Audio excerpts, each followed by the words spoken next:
Guys ഇന്ന് നമ്മൾ ഉണ്ടാക്കാൻ പോണത് മുട്ടച്ചോറാണ്. അപ്പോൾ അതിനാവശ്യമായിട്ടുള്ളത് മുട്ട, പിന്നെ ഉപ്പ്, പിന്നെ ഇതാ നമ്മൾ ഉള്ളി തക്കാളിയും വാട്ടിയതാണ് കേട്ടോ, വാട്ടി വെച്ചതാണ്. പിന്നെ അതാ ചോറും.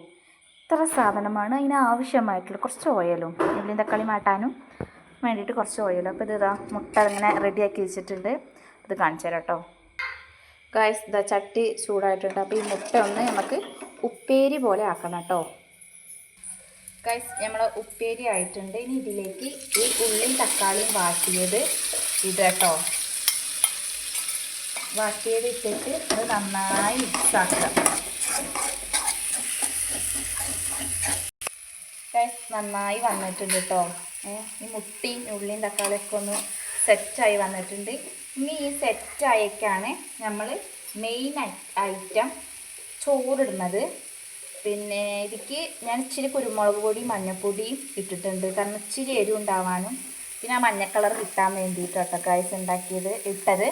പിന്നെ ഉള്ളിയും തക്കാളിയും മുട്ടയും കുറച്ച് ഉപ്പും വെളിച്ചെണ്ണയും ഇട്ടിട്ടാണ് ഈ വാട്ടിയത്. അപ്പോൾ അതിലേക്ക് നമ്മൾ ചോറിടുകയാണ് കേട്ടോ. ചോറ്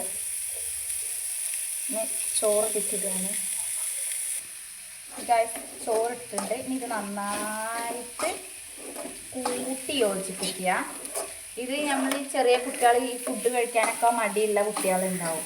അപ്പോൾ അവർക്ക് വേണ്ടിയിട്ടുള്ള ഒരു റെസിപ്പിയാണ് കേട്ടോ. നല്ലതാണ്, കാരണം മുട്ട എന്ന് പറയുന്നത് എല്ലാ കുട്ടികൾക്കും ഒരുവിധം കുട്ടികൾക്ക് ഇഷ്ടമുള്ള സംഭവമാണ്. പിന്നെ പ്രത്യേകിച്ച് കറിയൊന്നും ഉണ്ടാക്കിയിട്ടില്ല. ഇനി ചില കുട്ടികൾക്ക് നമ്മൾ കറി ഉണ്ടാക്കിയത് പറ്റൂല. അപ്പം അങ്ങനത്തെ കുട്ടികൾക്കൊക്കെ പറ്റിയൊരു നല്ലൊരു ഐറ്റമാണ് ഈ മുട്ടച്ചോറ്. അതിൽ കൂടെ കുറച്ച് നമ്മൾ സാധാരണ മുട്ട ഇങ്ങനെ ഉപ്പേരി പോലെ ആക്കിയിട്ട് അതിലേക്ക് ചോറിട്ടിട്ട് അങ്ങനെയാണ്. ഇതിപ്പോൾ ഈ ഉള്ളിയും തക്കാളിയൊക്കെ ആകുമ്പോൾ അതിൻ്റെ ഒരു ഉള്ളിയും തക്കാളി അതും ഉണ്ടാവും, ഒരു കറി പോലെ ആവും ചെയ്യുന്ന ഒരു ചോറാണേനും. മറ്റേ ഫ്രൈഡ് റൈസ് ബിരിയാണി എന്നൊക്കെ പറയുന്ന സൈസ് തന്നെയാണ് മുട്ടച്ചോറ്. എല്ലാവരും ട്രൈ ചെയ്യുക, കുട്ടികൾക്ക് ഇഷ്ടമാവുന്ന സംഭവമാണ്. അപ്പോൾ അത്രേ ഉള്ളൂ. ഇഷ്ടപ്പെട്ട ലൈക്ക് ചെയ്യുക, ഷെയർ ചെയ്യുക, കമൻറ്റ് ചെയ്യുക, സബ്സ്ക്രൈബ് ചെയ്യുക. കമൻറ്റ് നിങ്ങൾ ഇത് ഉണ്ടാക്കിയിട്ട് നിങ്ങൾ ഇത് അറിയിക്കുക, കമൻറ്റായിട്ട് അറിയിക്കുക. അത്രേ ഉള്ളൂ. Tata, bye bye, see you. അപ്പോൾ ഇത്രേ ഉള്ളൂ കേട്ടോ ഗൈസ്. നമ്മൾ ചൂടുള്ള ചോറ് ഇതാ മുട്ടച്ചോറ് ഈ പ്ലേറ്റിലേക്ക് മാറ്റി കൊടുക്കുകയാണ്. അപ്പോൾ ഇത്രേ ഉള്ളൂ. Tata, bye bye, see U.